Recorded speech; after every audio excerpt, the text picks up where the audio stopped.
আমার ছোট থেকে আমি এটা কইরা আইতাছি।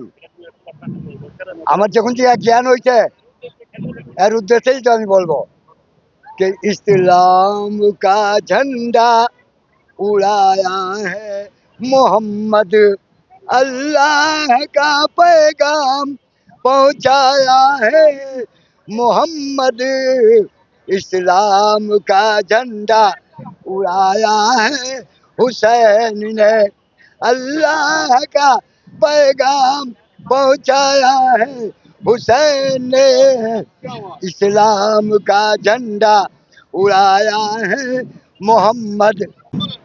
আমরা নারায়ণগঞ্জ এলিবাগান থেকে ১৪৫ ধরে আমরা এই এই মহরম করে আসতেছি।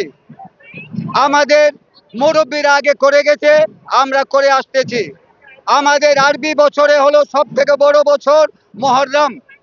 আর এই মহরমের উপলক্ষে আমরা আজকে এই দিন যাপন করি আমরা।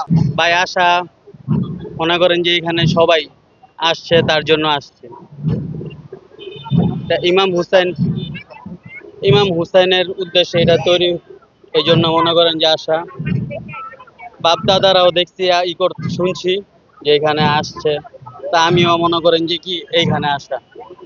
আমাদের উদ্দেশ্যটা হচ্ছে যে যে হাসান হোসেনের যে কারবালার কাহিনীটা, সেই কাহিনীটাকে আমরা ঐতিহ্য হিসাবে নেই। যেমন যেমন মানুষ যে ভুল ত্রুটি করে, যেমন ভুল ত্রুটি করে চলে, এটাকে সঠিকভাবে ন্যায়ের পথে নেওয়ার জন্য আমরা এটাকে ঐতিহ্য হিসেবে ধরি।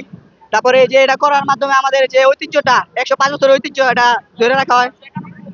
মূল উদ্দেশ্য হচ্ছে ১৯১ বছরের, কিন্তু আমাদের যে নিজস্বতা যে এটা আমাদের ১০৫ বছরের তাজিয়া, এই ঐতিহ্যটাকে আমরা ছোট থেকে ধরে আসতেছি। আমার বাবা চাচা তার বাবা দাদারা করে আসতেছে এবং আমরাও করে আসতেছি।